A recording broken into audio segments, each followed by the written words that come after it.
Let's talk about Velus right now.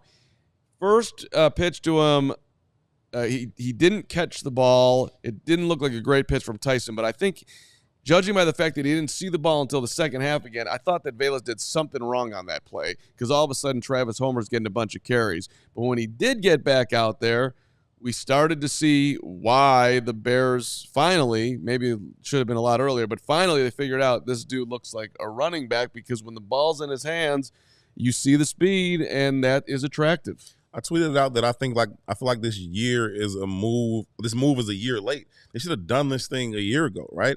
We talked about it earlier. He doesn't do the other things you ask him to do well: route running, tracking the ball, catching. He does. I don't know what that was on that kick return. How are you trying to track the ball, jump and catch it up here? That was insane. But what he does do well is once he has the ball secured, he is a dynamic playmaker with the ball in his hand. So just do that. But I'll start with the things that he didn't do well. The toss. I agree with you. I don't know what happened, but I agree with you that it's most likely his fault. Tyson Bagent has made that toss thousands of times, right? Velus has not run that track on the toss thousands of times. So I would imagine if I had to bet, he was wrong, not Tyson. Same thing later when they give him the straight handoff and he trips over Tyson's feet. I watched the replay. Tyson didn't do anything weird with his feet. He opened up, got to the spot, bailed out like he was supposed to. Velus trips over his feet. Velus just isn't used to the track. He doesn't know exactly where that path is. He'll get used to it, though, right? But once he's able to get the ball in his hand, he'll be fine. Do those things look clunky on the field, especially at the NFL level? Yeah, but it's new to him. But once he does have the ball in his hands, you've seen what he can do with the ability. You toss it to him on the outside. He even had a dive up the inside where he got 4 or 5 yards. So I think he can manage it, but it is new to him. So sometimes you may see some of those just weird looking things because he just doesn't know what the track is. He doesn't know where the mesh point exactly is. Some of those things are just weird. We saw Tyson and Tyler Scott not be able to link up on the jet sweep. That was weird too. But I think Velus will be okay if he gets more reps at it. I don't know if there's a spot for him on this team like that, especially considering how we looked on that kick return, trying to field that. But I do think he's finally in the right spot. And I think whatever his career is going forward, it'll be more coming out of the backfield than as a straight receiver. Well, in the kick return, and I anticipate that Velus is going to be the Bears kick returner, but the kick return is what could actually get him cut. Yeah, for real. You start doing that, you do that another time or two, then if they can't trust you there. You can't be positionless at this point. And then the one thing that we count on you to do. Right. It can't happen. No. Well, and it's interesting. Cut Velus, keep Elon Wheeler, who did look good late in the game and got himself in the end zone. Because if you're Velus Jones, how many times are you going to make a game-breaking touchdown versus how many times are you going to make a mistake that's going to cost you a game? That's real. So you can't have the coaches weighing that thought. That's real. And so if you're a good kick returner, then you're going to have a place on this team and then figure out your way into a running back role, a small wide receiver role where they get you in gunner motion. Value, which he should be able to have at his size with his speed. He should be a pretty good gunner at this level. So because you got 6 carries for 34 yards, 5.7 yards per carry, got a rushing touchdown. You see the physicality, you see the speed. There's going to be a big learning curve for a guy that doesn't play that position. Sure. You do, even though he's not a good wide receiver, he can play the position in a pinch or if you want to do something, some little trickery or whatever, get guys sleeping because they're not paying attention to him. But at the end of the day, your foundation has to be that you're reliable on kick returns. And today, not a good look to drop that one. Well, and if we want to go down the nervous Velus alley, if you will, so we get the positive. Look, the guy has averaged 9.5 yards a carry as a running back. I had to look that up to figure that out earlier in the week. But he's gotten the ball 17 times over 2 years. He's averaged 9.5 a carry. That is fantastic, phenomenal. It's not nothing. Yeah, it's not. It's not nothing. It's what you want. It's double what you want, really. But it also just reminds me, when he was. I'll go back to when he was a punt returner. They're playing the Giants, and it's an 8-point game, and the ball's going to him, and he ends up dropping it, turnover, game over, and it almost feels like.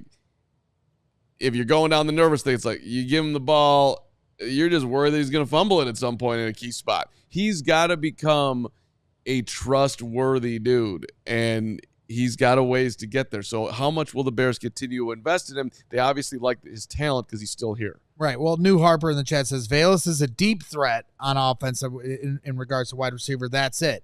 Well, this is where I disagree because if you looked at Tyler Scott on that end around, drop that football.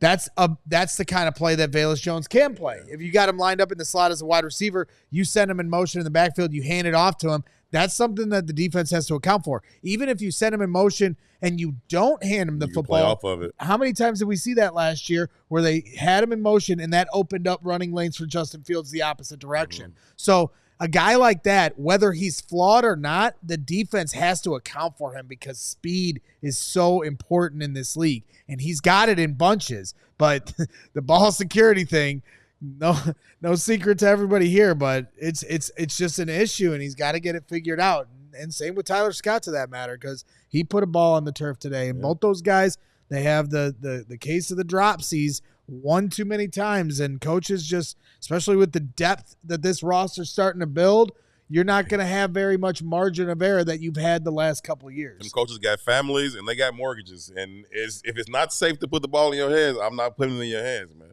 Well, and which I like about the Bears putting it in his hands, because it was nerve-wracking to me. Nerve-wracking is the way I was scratching my head. Hey, you said he was going to play running back. Why am I seeing out of nowhere Travis Homer get the football, which we know you're not giving Travis Homer the football when it matters. So give the ball to Velus and let's see what he can do. But he did get it 6 times today, which was the second most to Herbert's 9. Keep doing that in the final 2 preseason games and see. Let's find out. Let's find out. I would give it to, I mean, look, it's the preseason. Who cares? I'd give it to him down by the goal line. Let's see what you can do. They did it, and Herb, you made the point, like when they gave it to him on the short side and he couldn't get to the pylon, you're like, why would you give it to him on the short side? Next play or whatever it was, they gave it to him with a whole lot of room to the far side, and he got there. Yeah, and it could have just been simple as trying to set it up, right? You set it up, and I don't like toss to the short side of the field. It just, you're out of space too fast. I don't like it. But the next play, they use the wide side of the field, and his speed is going to allow him to outrun any defensive end, any outside linebacker, and any out-leveraged DB to the pylon, which is exactly what he did. Just use him for what he's able to do, and don't stress so much about what he can't do, because you talk about a 6', 6'1" guy, 212, 215 pounds. He's solid, and he's got elite speed. You can't tell me you can't use that dude on the football field. To me, that's more of an indictment on you than it is on him. He also got more of an opportunity today, at least in theory, because Roschon Johnson wasn't there. Sure. So when 23 comes back, how many carries are available for him? Probably not many. And so the other whole part about this is like, how many receivers do you think they're going to keep? Generally, I usually say 6. Okay, so who are they? Well, you got 3. Then you got Tyler Scott. Not impressing, but probably is. Yeah, but he's probably making the team. Colin Johnson was making a case for himself. Scores 2 touchdowns and then misses the entire week. Right. Dante Pettis made a couple nice plays today. I don't know. They don't. DeAndre Carter got blown up. DeAndre Carter on the where he didn't field the punt. Was just and then that's why Caleb Williams and the offense started on the 3-yard line. You got to. I mean, it's such a tricky thing when that punt is around that 10-yard line. But he had a lot of room, and I felt like he should have tried to return that. And that's what he's here for. That's like Velus muffing the kickoff.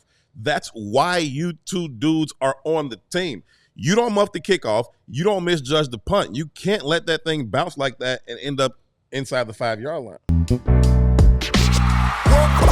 We all silly like the mayor.